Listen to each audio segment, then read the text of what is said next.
In 2012, when Astrid was about to leave her Azdan and come to Vanadzor as a new bride, she knew she'd be living in a ramshackle hut, a relic of the 1988 earthquake, but probably did not have a full conception of what this would mean.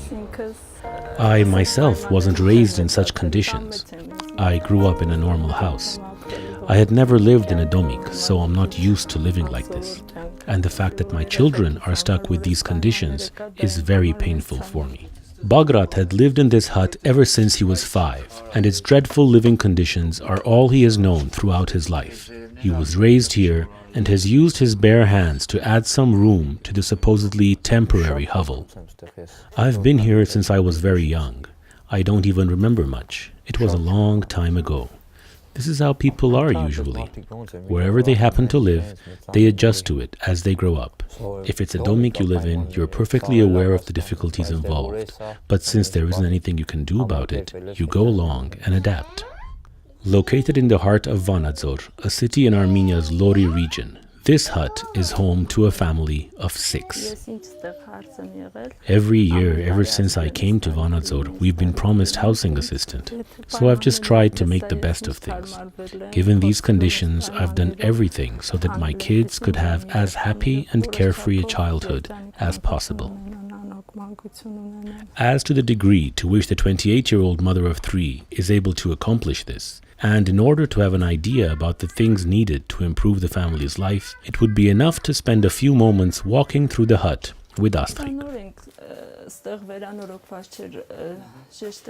This section here was in bad shape. The panels were showing. We repaired it only a few days ago. We built this window to make the room brighter. I use this area as a kitchen. This door is always shut during winter. Imagine how cold it gets. So this is our so-called kitchen.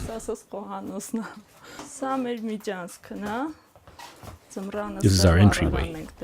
We put a heater here in the winter. As you see, it's all broken.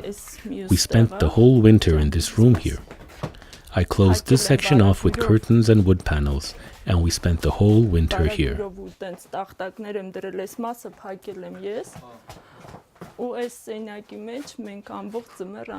That door was kept closed.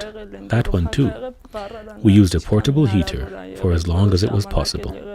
Sometimes we had to do without a heater, so my kids had to be covered in blankets. That's how we kept warm. Winters are terrible in a domik. And it's scorching hot in summer. You might say this hut is nothing more than an enclosed space to protect us from the rain and the snow. But as far as the cold is concerned, we're out of luck.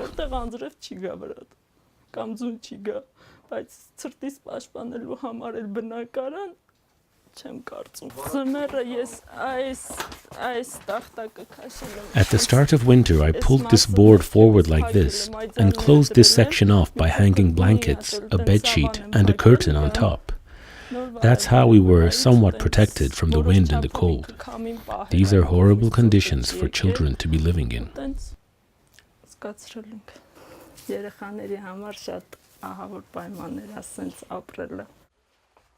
The young mother, who is already resigned to living in these conditions, dreads the likelihood that her children will be struck by chronic illnesses. She's sick. She's been running a fever of 102 degrees for a week now. She gets sick often. And since childhood, she's had an ear condition because of the dampness in the hut. The living conditions are terrible for not only the children, but the adults as well. Astrid's father-in-law, who used to live here, died of pneumonia at the age of 54, while her mother-in-law suffers from leukemia.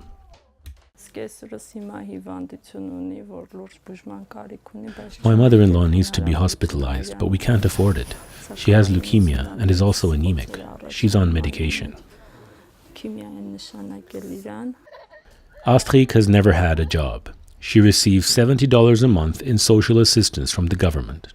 Her mother-in-law receives a little less than that in disability benefits. Bagrat does not have a steady job. I get called for felling trees or cutting wood. It's not always that I'm able to keep the kids happy, to buy them what they want, to get them the kinds of food they crave for. When you go into a store with your child and you don't have enough money to buy what she wants, you are awful as a parent.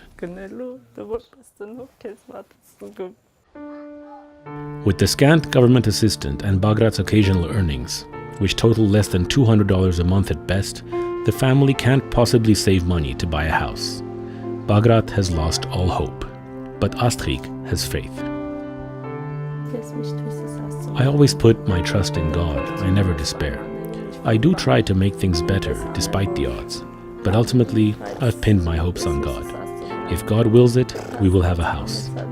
My belief is that God will guide some kind people to provide us with a home.